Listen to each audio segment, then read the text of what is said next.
Chapter 8. Wow, it's a lot like old times, isn't it? Nina said, but the jump of her voice made it more of a question than a statement. You and Layla seem to be getting along fine. Abby put the old copy of Glamour down on her lap, raised her arms above her head, and stretched. Yeah, isn't that weird? Uh-huh, Nina agreed. It's weird, I guess. Two other girls, Emily and the girl named Ruby, who was dark and exotic, the exact opposite of Emily, wandered into the living room and settled onto a red leather love seat near the flickering light of the fireplace. Abby couldn't help but smile. Ruby appeared to be having difficulty keeping a conversation going with Emily, too. Well, be careful, Abby, Nina continued. What? Watching the girls across the room, Abby had lost the thread of conversation. About what? About Layla. Don't trust her. Nina's freckled face tightened into a concerned frown. Nina looks so funny when she tries to be serious, Abby thought. You two have a fight or something? Abby asked her a bit too loudly. Emily looked away from the fireplace and gave Abby a little wave. Rebecca entered the room, looking even taller than usual in tight green, straight-legged jeans. She was wearing a Walkman and walking in time to the music she was hearing. Snapping her fingers loudly, she settled down on the rug in front of the fire, a long green grasshopper. Yeah, Nina said, still frowning. You know Layla. She can really blow up. She'll get over it, Abby told her, seeing that Nina was really upset about it. I don't think so, Nina said. I don't think Layla gets over things, Abby. I know I'm not being too subtle or anything, but don't trust her. Don't think she really wants to be your friend again just because she's being nice. Something about Abby's eyes made Nina stop talking. Nina looked away, broke the connection. Abby saw Layla enter the room, looking stunning in jeans and a plain gray sweatshirt, her gleaming hair unbraided, falling carelessly around her face. Layla looked around the room, didn't seem to see Abby and Nina, or pretended not to see them, and then walked quickly toward Emily and Ruby to claim the armchair across from them. The armchair seat cushion was deep and soft, and as Layla sank down, it looked as if she were being swallowed whole by the chair. That made Nina laugh. Layla, struggling to pull herself up to a comfortable position, glared straight ahead at the fire, pretending not to hear Nina's giggle. What's so funny? Abby asked. Nina turned back to her. She was relieved to see that Abby's eyes had returned to normal. Nothing, Nina told her. What did you and Layla fight about? Abby asked. Which of you left a hair on her comb? Nina giggled again. She liked it when people said sarcastic things. She never knew how to be sarcastic herself. Oh, what's the point? She said, shrugging her small shoulders. Remember I told you about her and Gordon in the parking lot? Well, she thinks I was spying on them. Gordon. The word sent a flash of warmth to Abby's cheeks. Was she blushing? She pictured Gordon waiting for her in her bedroom, kissing her again. Yeah, you're right, Abby said aloud. What? Nina was confused. Oh, sorry, Abby said, shaking her head. I was thinking of something else. Nina was right. Layla could never be her friend again. Okay, people, it's 8 o'clock. Are we ready for our meeting? Andrea burst into the room, walking at her usual full speed, as chipper as ever. You'd think she had come to organize a bake sale or to start rehearsals on a school play instead of to plan an armed hold-up. She walked quickly up to the front of the room and stood with her back to the fire. Everyone comfortable? She surveyed the room, smiling brightly. The fire seemed to radiate around her. For a moment it looked to Abby as if Andrea was the source of the fire. Then it looked as if Andrea had been consumed by the darting, dancing flames. Her form became shadowy and indistinct. She seemed to flicker and fold with flames. Abby closed her eyes. When she opened them, Andrea had moved to the side of the fireplace. Hey, where's Jessie? She asked, looking at her watch. Haven't seen her, Rebecca's little mouse voice called. Anybody see her? Andrea asked. Here I am, Jessie called from the entranceway. I guess my watch stopped. She held up her bare arm. It still says 3 hairs past 6, ha. No one laughed. Jessie, please try to be on time, Andrea scolded. It won't do tomorrow if someone is late. Our timing must be perfect. Is there any other soap we can use? Jessie asked. The soap in the bathroom is too harsh. It hurts my skin. Jessie, Andrea groaned, sounding really out of patience. We're not talking about soap now. We're talking about tomorrow. It's really important that we all know the plan and know what we're doing. And if you want to talk about soap, what if we screw up tomorrow? Layla asked suddenly.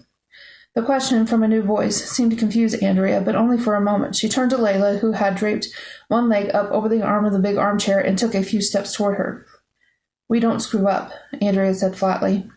The phrase seemed odd coming from her perfect little mouth. She raised herself up on tiptoe, then quickly came back down. No group of Tri-Gamma pledges has ever screwed up. No one has ever been caught. No crime has ever been solved. She started to go back to her place beside the fire, but Layla wasn't finished. A lot of us think this is all a joke, she said. It was a nervy thing to say, something all of the girls in the big living room wanted to hear said. Then a lot of you will be in for a big surprise, Andrea replied, looking around the room. But you don't really mean, Layla started. Andrea held up a hand to stop her in mid-sentence. Being accepted into this sorority isn't a joke, she said, pronouncing each word slowly and carefully. The traditions of the Trigams are old and tested and true. Also, not a joke. When we say we want to bind you to us to make you Trigams for life, that isn't a joke. And she walked quickly up to the tall cabinet against the wall, removed a key from around her neck, and unlocked a small compartment in the base of the cabinet. Here, Andrea cried triumphantly. She held up a silver pistol. It seemed to shimmer and flame in the firelight. This isn't a joke either, Layla, she said, holding the pistol tightly in her hand, raising it high so everyone could see it. It's real. It's very real, and one of you lucky girls will soon find out how real it is. Up on tiptoes again, Andrea placed the pistol down carefully on the tall mantelpiece. When she turned back to face everyone, her calm and her smile had returned. Are there any questions? Silence. Can we talk about the soap later? Jessie asked from the back of the room. This time, everyone laughed. Jessie was certainly great for breaking the tension. But Andrea didn't seem to want the tension broken. She ignored Jessie and launched into the plan for the holdup.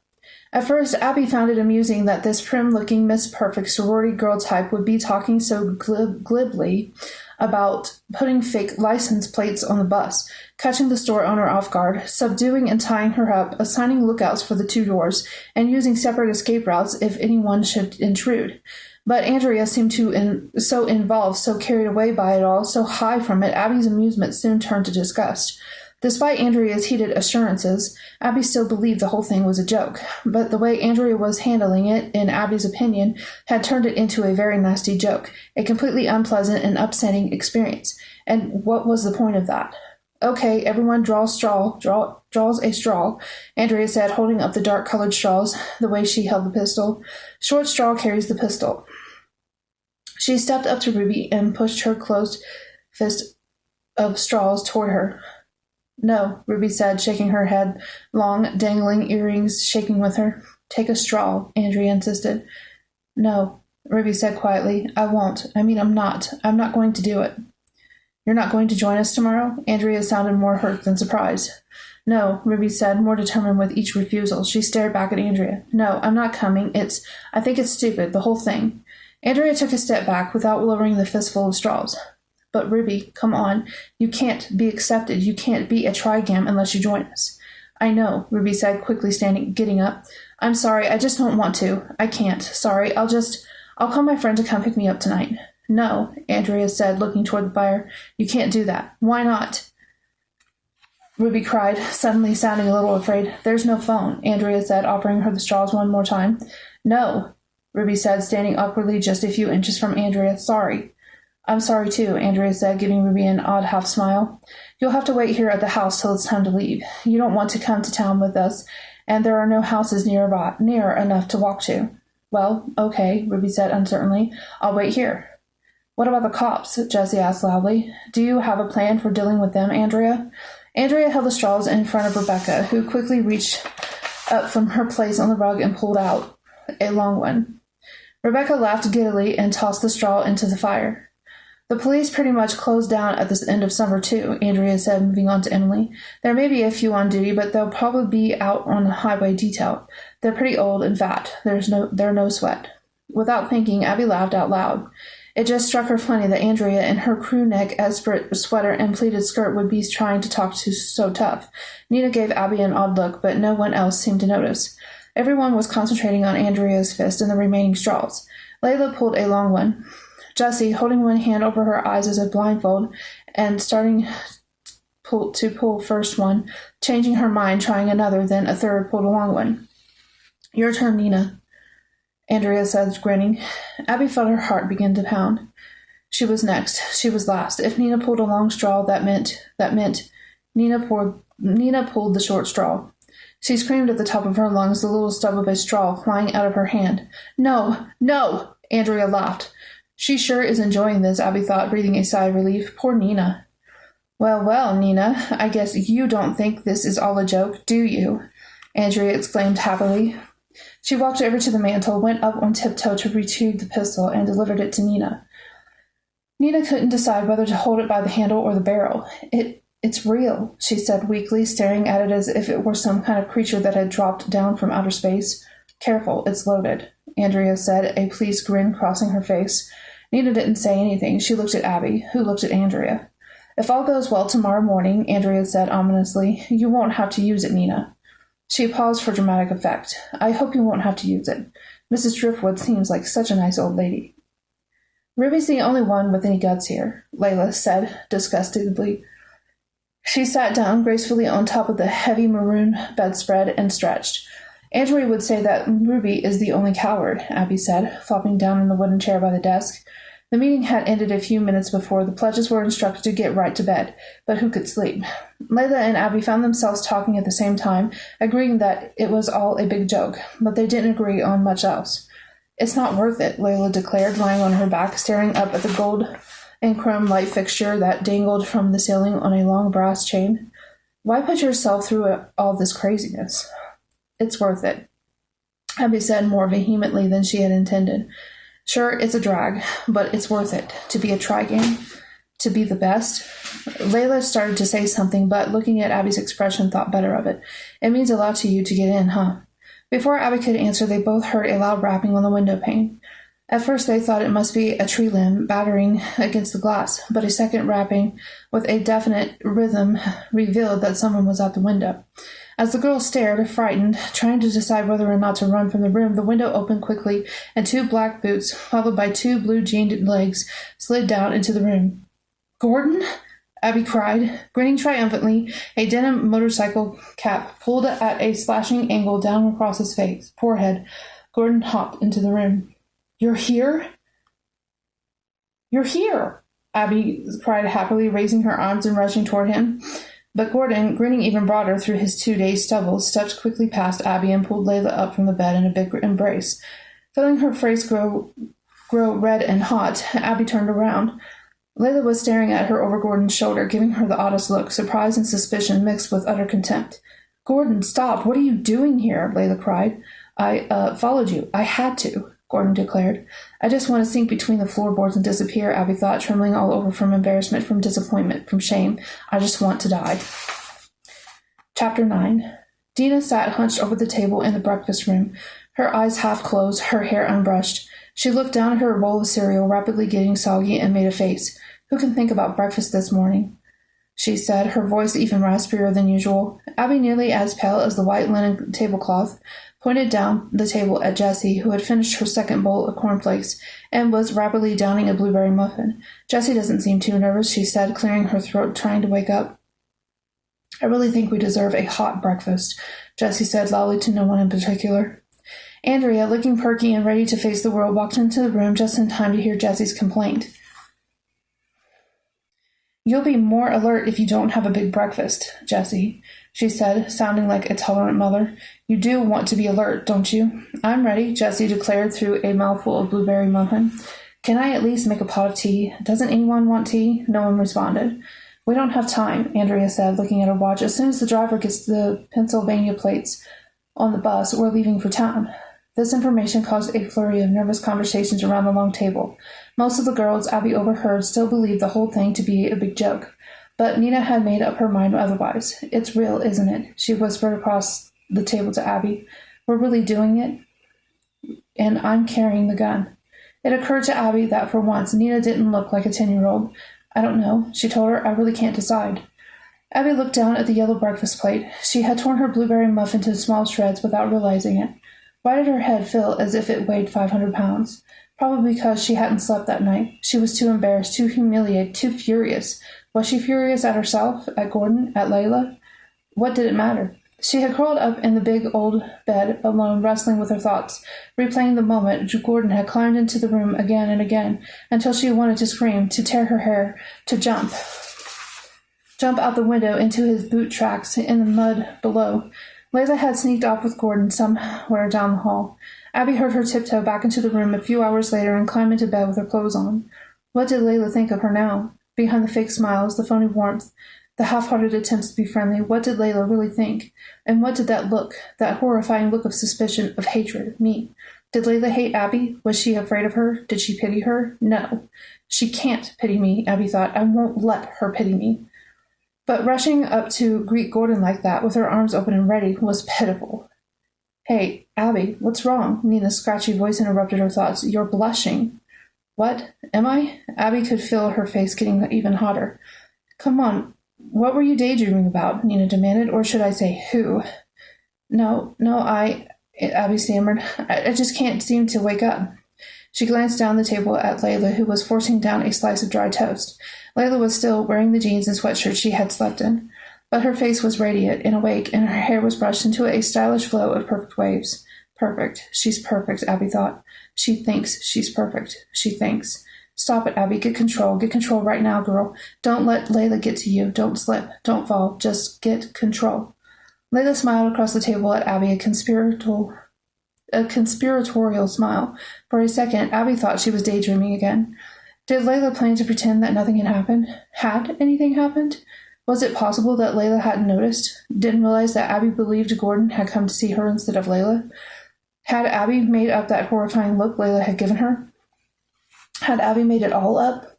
Or was this Layla's way to get through the day, to get through this awful weekend smoothly, without an ugly confrontation? Yes, that was it. Good old phony Layla. She was so cold, so cool. She could smile her way through it in any situation.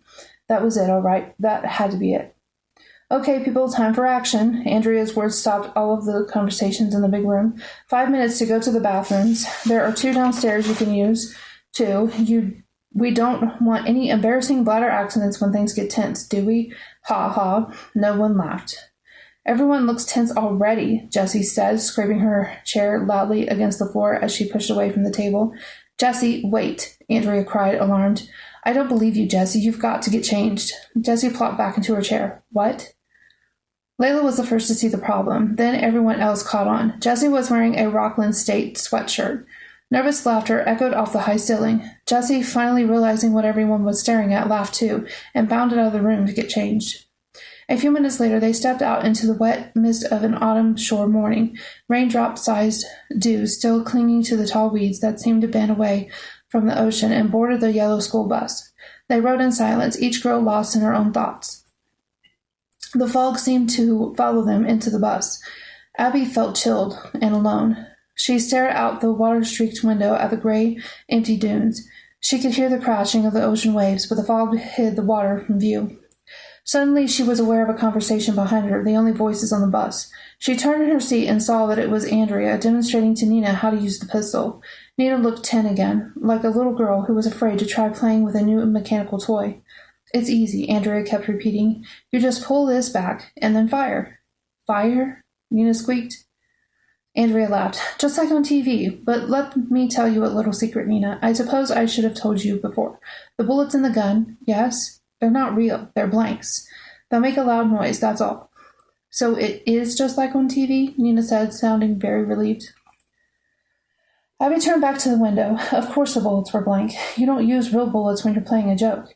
And that's all it was, a joke, a bad joke that would soon be over. In an hour or so, they'd all be back at the house on the dune, packing up and laughing, telling each other what a swell time they all had, and how they hadn't believed it was real for a minute. I pulled this back, then I aim, right? Nina sounded a lot less frightened now. She would do just fine, just fine. Abby realized that, like her, Nina would probably do anything to become a trigam. To be accepted by this sorority, by these girls who were so much more sophisticated, so much older than her, meant everything to Nina. No one would think of her as a kid anymore. Nina would be a trigam. Yes, Nina would go through with this escapade, gun and all, and she would do just fine. Abby shivered. Why did it have to be so cold? The bus pulled into town and turned down Main Street. A couple of truck drivers were walking slowly out of the small lunch counter on the corner. The grocery store owner was unlocking the door to his shop. The 2 dogs weren't in their place in the middle of the street. Maybe they slept late on Saturdays. The bus pulled to a stop right across the street from Driftwood Antiques. 3 minutes, people, Andrea said, standing in the aisle beside the driver. This should take 3 minutes, no longer. Get in and out. Where will you be? Are you coming with us? Jessie asked. I'll be right outside, Andrea said. The bus will be running, ready to leave. When you come out slowly and board the bus naturally. Rebecca, the rope. Rebecca stood up. She was tall. She was so tall she had to duck her head. Rebecca had been given the assignment of tying and gagging Mrs. Driftwood. She held up the rope Andrea had given her. Her lips moved, but her little voice didn't carry to the front of the bus. Okay, people, Andrea said, looking at each of them one by one. I know you can do it. Remember, you're trigams, and trigams can do anything. Abby laughed out loud. Trigams can do anything? Even hold up little old ladies in antique stores? Andrea had gone too far with that line. How could anyone take this seriously? Abby, you're laughing. You okay? Nina asked. Yes, I'm... She looked at Nina. The poor girl was trembling. Nina, come on, lighten up. It's just a joke, really. Nina raised the pistol. A joke? I don't know, Abby. This gun feels very real. They stepped down from the bus. The air felt fresh and cold. The fog had lifted, but clouds still covered the sun. Andrea took up her post beside the doorway in front of the display window with a big oak coffee table.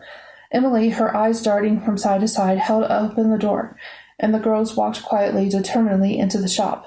Why, hello, back again, Mrs. Driftwood, wearing a bulky wine-colored cardigan over black slacks, looked up from some papers she held on a clipboard. She stopped talking when she saw Nina. Nina, her eyes wide and her mouth set in a tight frown of concentration, raised the pistol in one hand, pulled back the hammer with the other, took 3 quick steps forward, and aimed the barrel of the gun right at Mrs. Driftwood's startled face. Chapter 10. Mrs. Driftwood's mouth curled up into an odd smile, as if she didn't believe this was happening to her. Then she began to blink rapidly, and her cheeks started to twitch. What on earth? Just stand still, Rebecca called out, her voice even higher than usual. She stepped forward uncertainly, unwinding the thick rope in her trembling hands. But you girls, Mrs. Driftwood started, gripping the clipboard as if it were holding her up. Quiet, Jessie yelled, startling everyone. Come on, girls, let's break open these jewelry cases. Hurry! Abby's assignment was the cash register. She headed toward it, but stopped halfway as she saw Nina's falter. Wait, Nina called out. I don't think I can do this. Nina lowered the gun. Her knees seemed to buckle, but she caught herself before she fell, grabbing a desktop with her free hand and holding herself up. I can't, Layla laughed. Come on, Nina. It's only a joke, she said, sounding as if she were scolding a 3-year-old. She gestured to Mrs. Driftwood. She's in on it, too, you can tell. What?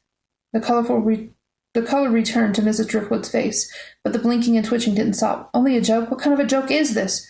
Shut up, all of you, Jessie yelled. She was very angry for some reason. Abby figured it was because the other girls were letting her down. Jessie had a fantasy of pulling off this heist like in some crime movie or TV show, and these scaredy cats were spoiling it for her. Abby smiled. Jessie had to be the most twisted girl she had ever met. Give me that, Jessie yelled and swiped the gun from Nina's hand. Nina looked startled, then relieved. This is no joke, Jessie told Mrs. Driftwood, a sneer curling her lips. So stop twitching like that and stand still. We won't hurt you unless we have to. That's telling her, Layla said, and laughed again. Was she laughing from nervousness, from fear, or did she still believe this was all a gag? Abby couldn't decide. Hurry, it's supposed to be 3 minutes, Jessie told everyone, waving the gun a few inches from Mrs. Driftwood's face. Abby obediently walked to the cash register and stared at the keys, trying to figure out how to open it. She heard the sound of glass breaking against the far wall. She looked up to see Emily and Rebecca smashing in the jewelry cases with fireplace tools they had picked up. As they scurried about the cases, breaking the glass and pulling out the jewelry, they looked as if they were speeded up, like an old silent comedy movie. Everyone seemed to be moving too fast to Abby. Oh no! And suddenly everyone froze. Oh, it hurts! Mrs. Driftwood's clipboard hit the floor and bounced across the carpet as she clutched her chest with both hands. It hurts my heart. Her eyes rolled up and she sank to the floor, the back of her head thudding hard against the carpet. Her hands still clutched to her chest. She didn't move. She wasn't moving. Nobody moved. Jessie, the pistol still gripped tightly in her hand, bent over her. She stared into the old woman's face for a few seconds. Then she dropped to her knees and grabbed up the frail, unmoving wrist, so thin it seemed to be nothing but bone. Jessie searched for a pulse, shook her head, and searched some more, squeezing the arm, pulling it, squeezing it. She sighed and placed the arm down gently on the carpet. When she looked up, Abby was the first person she saw. She's dead, Jessie told her. We've killed her. Chapter 11. This wasn't in the script. It wasn't in the script. Andrea kept repeating those words, pacing back and forth across the living room, shaking her head, gesturing with her hands. Her normally perfect hair was in disarray. She kept pushing her hands through it until it stood up on both sides. It just wasn't in the script. A fire crackled behind her, but it offered no heat. The large living room, once so comfortable and warm, seemed drafty and damp. They had switched on all the lamps and the lights in the large chandelier too, but the room still felt dark and gloomy. Abby sat beside Nina on the sofa across from the fireplace and tried her best to comfort her. The girls were all upset and frightened, but Nina seemed to be in really bad shape. "We killed her. We're murderers," she said, tears streaming down her flaming cheeks. "Nina, stop," Abby said softly, awkwardly trying to put an arm around Nina's trembling shoulder. She gave up the idea and took her hand instead, pressing it between her two hands, trying to warm it up. Nina had wanted to go to the town police right away. She wanted to tell them the whole story, but Andrea had stopped her out on the street in front of the store. "First we have to regroup," Andrea had said, trying to quiet them, trying to keep the bus driver from hearing what had happened. "We have to go back to the house and make a plan. This wasn't in the script." They had reluctantly agreed to Andrea's wishes, but now Andrea seemed too upset to think clearly, and Nina realized they were in even worse trouble for running away. "Nina, please, try to calm down," Abby repeated. I can't. What will happen to us? What will they do to us?" Abby struggled to come up with an answer, but she didn't have one. She was upset. She was as upset as Nina, but she was better at holding in her emotions. She had to hold in her emotions. "I have no choice," she told herself, shivering. "Someone has to be the strong one. We can't all fall to pieces." "I don't know what will happen," Abby whispered. "Maybe we won't get caught." "What? What?" Nina shrieked, growing more out of control. She jerked her hand away from Abby and started to pull at her hair. "Nina, stop! Stop right now!" Abby screamed, trying to pull Nina's hand away from her hair. "There was no one on the street in town, and no one saw us get back onto the bus. We didn't pass anyone on the way back." Nina squirmed away from Abby and buried her face in the sofa pillow. So what?" she cried, her voice muffled by the big cushion. "So if no one saw us, we won't get caught. No one will know," Abby said. She realized she didn't sound very convincing. She couldn't even convince herself. "So what? So what?" Nina cried, sitting up again, tormented by her thoughts, by the vision of Mrs. Driftwood grabbing her chest and slumping to the hard floor, by the sound of the old lady's head hitting the floor, a sound she would never forget. Nina couldn't sit still, couldn't find a comfortable position. She felt as if she wanted to leap out of her body and fly away. "We killed her, all of us. We're all murderers." "Not all of us," Ruby said quietly. "I didn't go." "That's right," Andrea said quickly. "And I didn't go inside with you. I really don't know what went on, how it all happened." "Now wait a minute, Andrea," Jessie started. You're in this as much as we are. Don't try to." "But I'm not," Andrea insisted. She seemed to be thinking hard, working out this new idea in her mind, convincing herself as she talked. "It's true, I wasn't there. I didn't see anything." "That's not right, Andrea," Jessie said angrily. "You can't do that to us. You brought us there. You arranged the whole thing. Yes, you were in charge," Emily shouted, tears welling in her eyes. "You're the leader." "But I didn't kill anyone," Andrea said, looking away from them, turning her gaze to the fire. "How could I? I was outside the whole time. You girls went into the store. The next thing I knew, you all came running out telling me the owner was dead." "No, Andrea," Nina leaped to her feet. "No, you can't." She looked as if she wanted to say more, but all that came out were loud sobs. Layla quickly rushed over to Nina and put an arm around her. She seemed to forget about their fight as she spoke softly to her old friend, hugging her, trying to stop the loud sobbing. She led Nina back to the sofa and set her down gently next to Abby. Then she turned to Andrea. "Come on, Andrea, it's time to drop it. Don't you agree?" Andrea looked confused. "Drop it? Drop what?" "Drop the joke, Andrea," Layla said, rolling her eyes in disgust. "It's all gone too far. Look at Nina. Look how upset everyone is. Use your better judgment, Andrea. It's time to drop the joke." Andrea's expression didn't change. She still looked as if she didn't understand what Layla meant. "Joke? What joke, Layla?" "This whole thing," Layla said impatiently. "Well," Andrea replied, staring hard at Layla, "if you think this is a joke, you've got a strange sense of humor." "Is Layla right?" Rebecca asked, her voice a shrill whisper. "It's all a joke?" Andrea shook her head sadly. "It's not," she told them. "Thinking it's a joke isn't going to make it go away. We have a horrible situation on our hands. Horrible." Layla threw up her hands and turned away in disgust. The room was silent except for Nina's loud sobs. Andrea began to button her coat. "Where are you going?" Jessie asked her. "There's no phone in this house," Andrea said, struggling with one of the buttons. "I'm going to walk to the next house to phone the police." "The police?" Two girls cried out. Well, yes, Andrea said, not looking at any of them. Then she quickly added, but don't get me wrong, I'm going to support you girls the best I can, and the sorority will stand behind you too. But you can't go to the police, Rebecca cried. She has to, Ruby said. She's right. What choice do I have, Rebecca? Andrea asked, buttoning the final coat button. If someone has died as the result of our trip here, it's my responsibility to report it to the authorities. As an officer of the Tri Gamma sorority, I have no choice but to call them. The reputation of the sorority. But what about our reputations? Nina cried through her tears. What about our lives? Andrea shrugged. I'm sorry. I'm going now. She started to walk quickly to the front door. Oh, no, you don't, Jessie screamed. She ran up behind Andrea, grabbed her roughly by the shoulders, and spun her around. Get your hands off me, Andrea cried, swinging her arms to free herself. You held the gun, Jessie. You're the murderer. Jessie held onto her. Shut up, shut up. You're not going anywhere, Jessie screamed, twisting Andrea's arm behind her. Get off, Andrea screamed, struggling to get away. Jessie, Layla said quietly, let her go.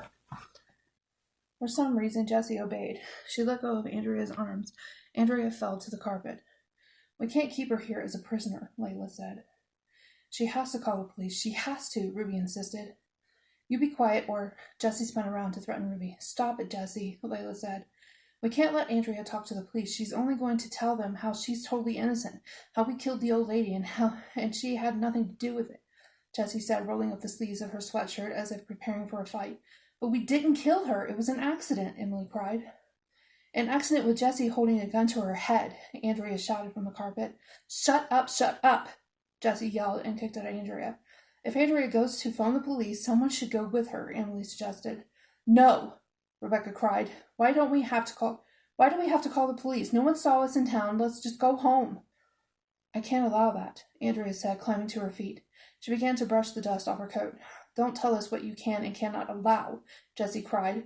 Anger had turned her round face bright red. She looked as if she were about to burst with fury. You're not in charge anymore. You said you're not one of us. You said it's our problem, not yours. So if it's our problem, we'll decide what to do. She moved forward, ready to grab Andrea again. Jessie, stop, Layla said, taking Jessie's arm. Jessie jerked her arm away from Layla. Shut up, she screamed.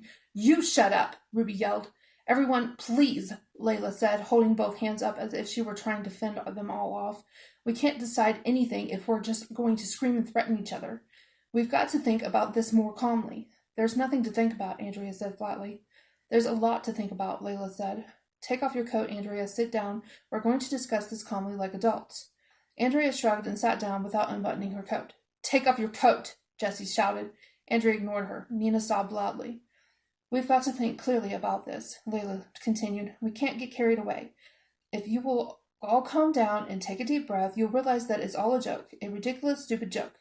It's not a joke, Jessie insisted. Stop wasting our time by saying it's a joke, Layla. Shh, Andrea raised a finger to her lips. I'll tell you what. I'll give everyone time to cool out, time to think quietly about this. You'll see that I'm right. If you're thinking clearly, you'll see that I have no choice. I've got to get to a phone and call the police. No police, Rebecca insisted. Please. Let's go up to our rooms for a short while, Andrea suggested. Her struggle with Jessie and the anger of the other girls had made her seem less certain. Now a pleading tone had entered her voice. We'll rest for a bit and think. We'll meet down here at, She tried to read her watch, but her arm was shaking too violently. She had to steady it with her other hand. How about 3 o'clock, okay? And you won't sneak out and go to the police? Rebecca asked warily. Don't worry, she won't, Jessie said menacingly. 3 o'clock it is, Layla said, and motioned for everyone to get up. There was a blur of movement in the room. To Abby, it seemed like a slow-motion dream. She stood up, and the room spun slowly around her. Girls moved unsteadily toward the stairway. The fire seemed to leap around the room. Abby thought she saw it burning from the window. Then from behind the couch, fire everywhere. She blinked, and the flames returned to the fireplace where they belonged. Now, stay there, she said aloud. No one seemed to notice. She pulled Nina to her feet, surprised at how light Nina felt. She put her arm around Nina's tiny waist and began to lead her toward the stairs. The moose head of the entryway. Why was it staring at her? And why was it smiling that toothy, awful grin? She blinked again. The moose had retreated to its sombre, shadowy corner of the wall.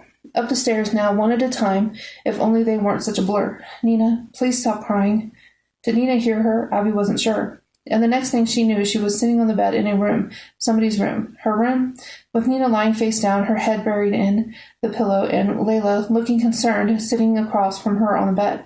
Layla, Abby said, poor Nina is... Nina, shape up, Layla said softly, reaching down and touching Nina's heaving shoulder. Nina, come on, Layla said. She grabbed both of Nina's shoulders and turned her around. Nina, listen to me. Come on, look at me, Layla insisted, bending down low so that her face was right above Nina's. Don't you know this is all a joke? It's a joke, Nina. Back off, girl, Jessie suddenly interrupted from the doorway. Layla ignored her. Nina, are you listening? They do this every year. I even read about it in the newspaper. What? Nina stopped crying, but her body continued to shake. What? She pulled herself up to a sitting position and leaned her head against the headboard. Her hair was wet and tangled from her tears. Some fraternity down in Georgia pulls the same thing every year, Layla said brightly. I read about it a few weeks before school started, so stop being foolish. It's all a gag, just a gag. A gag? Nina tried to smile, but her mouth wouldn't cooperate. She fell silent, thinking about what Layla had just said. Abby looked into Layla's eyes, trying to figure out if Layla was telling the truth about the newspaper story or making it up, but Layla frowned and looked away. But what about Mrs. Driftwood? Nina asked, tears beginning to flow again. Oh, come on, Layla said, rolling her eyes. She gave the worst performances I ever saw. She's in on the gag, Nina. She probably drops dead like that every year for a different group of pledges. You'd think she'd be better at it by now. Nina smiled. Her face started to brighten. It's not a gag, Jessie said loudly from the doorway. What? Layla challenged, looking at her for the first time. You heard me, Jessie sneered. It's not a gag. The woman was dead. I examined her, remember? You should have seen her face. Jessie closed her eyes and made an ugly face, her version of a corpse. Nina sank back on the bed and started to cry again. Jessie, what's wrong with you? Layla screamed angrily. How can you be so cruel? Jessie glared back at her, not shrinking at all from Layla's anger. Death is a part of life, she said quietly, mysteriously. I don't see what that has to do with anything, Layla said, looking at Nina. I was just trying to keep Nina from going completely over the edge. You didn't have to make her crazy again. I didn't do anything wrong, Jessie insisted, crossing her arms defiantly. Telling her it's all a joke isn't going to help her. She has to know the truth. But it is a joke, Abby suddenly chimed in. It has to be. Get real, Jessie said, and looked out the window. She's right, Nina said, startling them all. Jessie's right. I want to know the truth. Jessie made a face at Abby and Layla. I was telling the truth, Layla insisted. I'd like to go to my own room, Nina said, climbing off the bed. I'm starting to feel a little better. At least I'm starting to think a little clearer. I'll take you there, Jessie offered. Are you sure you'll be okay? Abby asked. Yeah, sure. What more could happen? Nina asked, her voice cracking. She and Jessie walked together out of the room. Abby sighed wearily and started to lie down on the bed. Don't get comfortable. I want to talk to you, Layla said, her voice quivering. What? Not about this stupid sorority prank. I want to talk to you about something real, Layla said. There's something going on between you and Gordon, isn't there?